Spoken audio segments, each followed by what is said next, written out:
Hello बच्चों, आपके अपने YouTube चैनल साइंसेस पर आपका वेलकम है। बच्चों, आज हम बात करने वाले हैं क्लास 12 फिजिक्स के इंपॉर्टेंट टॉपिक के बारे में जो आपकी बोर्ड परीक्षा में पूछे जाने की पूरी संभावना है। आज का जो हमारा टॉपिक है वो है बच्चों, एक समान विद्युत क्षेत्र में किसी विद्युत द्विध्रुव को घुमाने में कितना कार्य करना पड़ता है, इसको हमें आज देखना है। तो आइए देर ना करते हुए आज के अपने टॉपिक को स्टार्ट करते हैं। बच्चों, टॉपिक को स्टार्ट करने से पहले अगर अभी तक आपने चैनल को सब्सक्राइब नहीं किया तो चैनल को जरूर सब्सक्राइब करें और वीडियो को ज्यादा से ज्यादा शेयर करें। देखिए क्या है, हमने यहाँ पे एक समान विद्युत क्षेत्र ई ले रखा है। ठीक है, स्टेप बाय स्टेप समझिए, बहुत अच्छे से आपको समझ में आ जाएगा। यहाँ पे हमने विद्युत द्विध्रुव ले रखा है। ठीक है, विद्युत द्विध्रुव कहते किसको हो तो समझिए, जब दो विपरीत आवेश, ठीक है, दो विपरीत आवेश एक दूसरे से अल्पतम दूरी पर रखे हैं, अल्पतम मतलब कम से कम दूरी पर रखे हैं, तो बना हुआ जो निकाय होता है वो क्या कहलाता है? वैद्युत द्विध्रुव कहलाता है। आई होप आपको ये वैद्युत द्विध्रुव समझ में आ गया होगा। ठीक है, तो इस वैद्युत द्विध्रुव को हमने वैद्युत क्षेत्र से कितना डी थीटा, समझिए छोटा सा रखा हुआ है। जब हम इसको वैद्युत द्विध्रुव को वैद्युत क्षेत्र से जब घुमाते हैं तो इस पे बल आघूर्ण उत्पन्न होता है, और बल आघूर्ण का मतलब हो गया कि इसमें जोड़े में बल लग रहा है। जोड़े में मतलब एक साथ दो बल काम कर रहे हैं। तो जब एक साथ दो बल काम करते हैं वहां पे आघूर्ण उत्पन्न हो जाता है। ठीक है, तो एक समान वैद्युत क्षेत्र में रखे द्विध्रुव पर लगने वाला जो बल आघूर्ण है वो टाउ बराबर पी ई साइन थीटा होता है। इसको इक्वेशन नंबर 1 मान लेते हैं हम।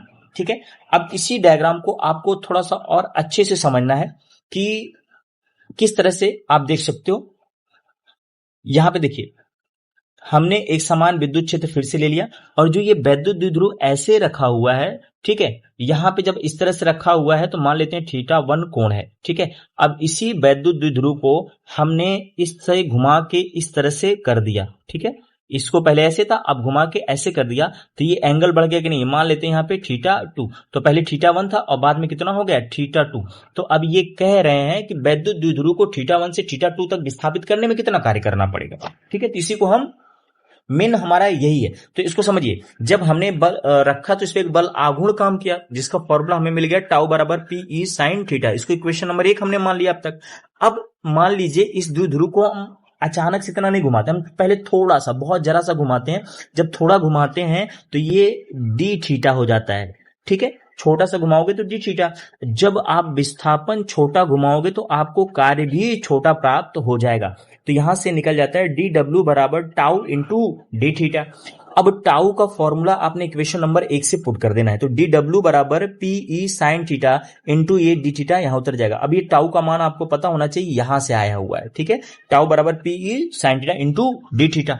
ठीक है, अब अगले स्टेप में जो मैंने आपको भी कुछ देर पहले समझाया कि यहाँ पे हम पहले θ1 था, बाद में कितना हो गया? θ2। यानी आप इस द्विध्रुव को θ1 से θ2 घुमा रहे हैं तो कितना कार्य करना पड़ रहा है, यही आपको यहाँ पे समझना है। ठीक है, तो यही इसी चीज का हमें क्या करना है? डेरिवेशन करना है। तो आप देख सकते हैं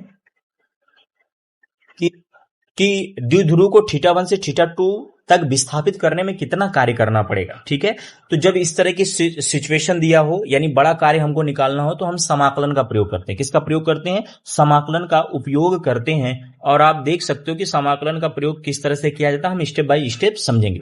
तो देखिए, ये जो डी डब्ल्यू बराबर पी ई साइन थीटा है, इसी का इंटीग्रेशन करना है। जब आप डी डब्ल्यू का समाकलन करते हैं तो हमें डब्ल्यू प्राप्त हो जाता है, यानी जब छोटे से कार्य का आप समाकलन करते हैं तो हमें बड़ा कार्य प्राप्त हो जाता है। तो देखिए, हमने जब डी डब्ल्यू का समाकलन किया तो हमें क्या प्राप्त हो गया? डब्ल्यू। तो ये डब्ल्यू यहां से आ चुका है। ठीक है, अब इस चीज को आप समझिए। अब डब्ल्यू बराबर P E sine theta into D theta को हमने पुट कर दिया। लिमिट क्या लेंगे? ये देखिए, लिमिट क्या होती है, जहां से जहां तक आप कार्य कर रहे हो वहां तक का लिमिट लेना है। तो पहले कहां था? ये θ1 था, बाद में कितना गया? θ2। तो पहले कहां था? θ2, θ1 लोअर लिमिट, बाद में कहां गया? θ2 अपर लिमिट। तो ये लोअर लिमिट होता है और ये अपर लिमिट होता है। ये समाकलन में आपको पढ़ाया गया होगा, या आप यहां पर भी समझ सकते हैं।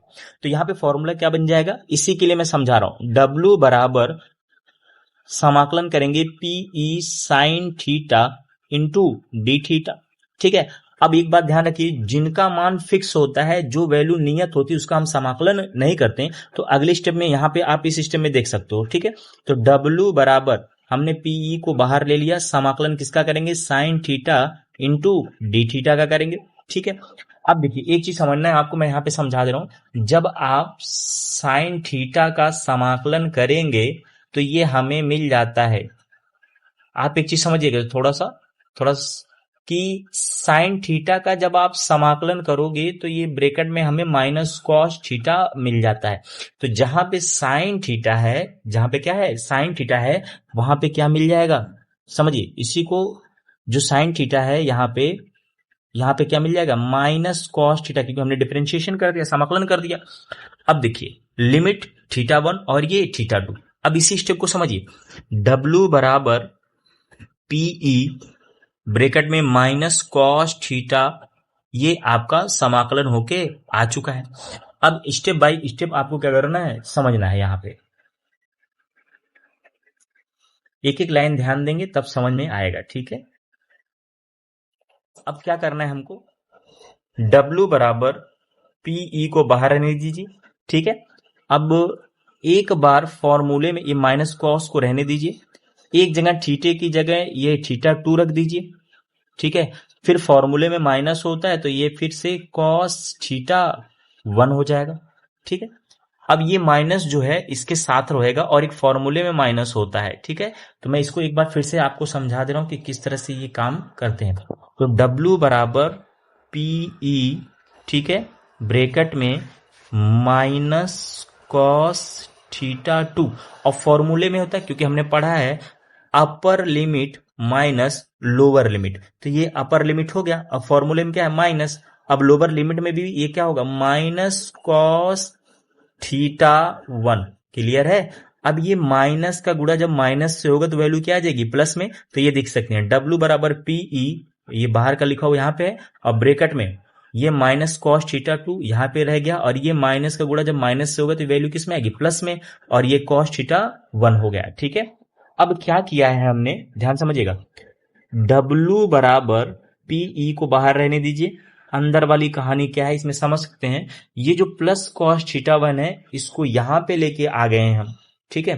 इस ये प्लस कॉस θ को यहां पे लेके आ गए हैं और θ2 को हमने इधर ट्रांसफर कर दिया। तो देखिए W बराबर PE ब्रैकेट में कॉस θ1 माइनस कॉस θ2, जो कि यहाँ पे लिखा हुआ है, ये आपका किसी भी वैद्युत द्विध्रुव को किसी एक समान क्षेत्र में, विद्युत क्षेत्र में रखने पर जो कार्य प्राप्त होता है वो मिल जाता है। एक कंडीशन यहाँ पे, यदि हम थीटा का मान 0 डिग्री रख दें और θ2 का मान थीटा रख दें तो क्या होगा, इस फॉर्मूले में देख सकते हो, यहाँ पे θ1 की जगह थीटा 0 डिग्री रखना है। तो W बराबर PE और कॉस 0 डिग्री, फॉर्मूले में माइनस है रख दिया, और ये कॉस θ2 की जगह थीटा रख दिया, और कॉस 0 का मान कितना होता है 1, तो फॉर्मूला प्राप्त होगा W बराबर PE 1 माइनस कॉस θ। आई होप आपको वीडियो अच्छी लगी होगी। ऐसी वीडियो देखने के लिए आप हमारे चैनल को सब्सक्राइब करना ना भूलें। धन्यवाद।